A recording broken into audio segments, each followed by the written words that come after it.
शिकूया AI ची क्रांती. चला करूया MSCIT. आजच नजीकच्या MSCIT केंद्रात आपला प्रवेश निश्चित करा. सुनेत्रा पवारांच्या विनंतीला मान देत बारामती पोटनिवडणुकीतून अखेर काँग्रेसची माघार. तरीही निवडणूक बिनविरोध नाहीच. 23 उमेदवार रिंगणात, 30 जणांकडून उमेदवारी अर्ज मागे. काँग्रेसनं मनाचा मोठेपणा दाखवत अर्ज मागे घेतला. बारामतीच्या जनतेच्या वतीने मी त्यांचे आभार मानतो. प्रदेशाध्यक्ष सुनील तटकरे यांची प्रतिक्रिया. राष्ट्रवादी शरद पवार पक्ष राहुरी पोटनिवडणूक लढवण्यावर ठाम. भाजपच्या अक्षय कर्डिलेंविरोधात पवारांचे उमेदवार गोविंद मुकाटे, वंचितकडून संतोष चोळके तर 4 अपक्ष उमेदवार रिंगणात. रुपाली चाकणकरांची बहीण प्रतिभा चाकणकरांना शिर्डी पोलीस नोटीस बजावणार. समता पतसंस्थेमधील खात्यासंदर्भात चौकशी होणार. खात्यांना अशोक खरात नॉमिनी असून 2,40,00,000 रुपयांचा व्यवहार झाल्याची माहिती. बंधू अशोक खरातला 5 दिवसांची पोलीस कोठडी. गर्भवती महिलेवर अत्याचार केल्याप्रकरणी तपास करणार असल्याचा पोलिसांचा युक्तिवाद. खरात तपासामध्ये सहकार्य करत नसल्याची माहिती.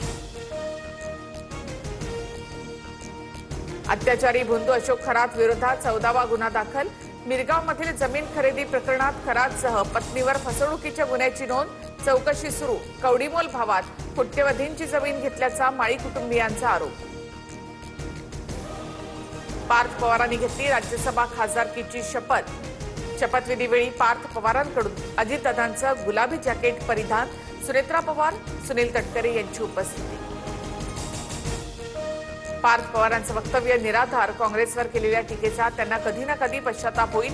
हर्षवर्धन सपकाळांचा निशाणा तर पार्थ पवारांच्या वतीने रोहित पवारांकडून दिलगिरी व्यक्त. नाशिकमधील नामांकित IT कंपनीत महिलांवर लैंगिक शोषण आणि धर्मांतराच्या प्रकरणाची SIT चौकशी होणार. आतापर्यंत 7 आरोपींना अटक. प्रकरण अतिशय गंभीर, सखोल तपास होणार. मुख्यमंत्री फडणवीसांचं आश्वासन. नीच कृत्य करणाऱ्यांना जात धर्म नसतो. खरात आणि एरंडे हिंदू आहेत म्हणून संघटना गप्प का? लव जिहादला धर्म नसतो, सर्वांना लागू करा. संजय राऊतांचा हल्लाबोल. बीडमध्ये मुख्यमंत्र्यांच्या सभेत धनंजय मुंडेंना मंत्री करण्याची मागणी. मुंडे समर्थकांच्या घोषणा. बीडमधील गहिनीनाथ गडाच्या 94व्या नारळी सप्ताहाच्या कार्यक्रमातील प्रकार. हॉर्मुझच्या सामुद्रधुनीमधून 8वं जहाज भारतात. भारतीय तेलवाहू जहाज ग्रीन आशा मुंबईत. 15,000 टन LPG घेऊन जहाज मायदेशात.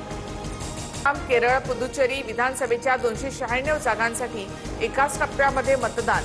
सायंकाळी 5 वाजेपर्यंत आसाममध्ये 84.42%, केरळमध्ये 75.1%, पुदुचेरीमध्ये 86.92% मतदानाची नोंद.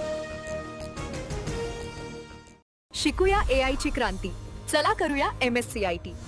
आजच नजीकच्या MSCIT केंद्रात आपला प्रवेश निश्चित करा.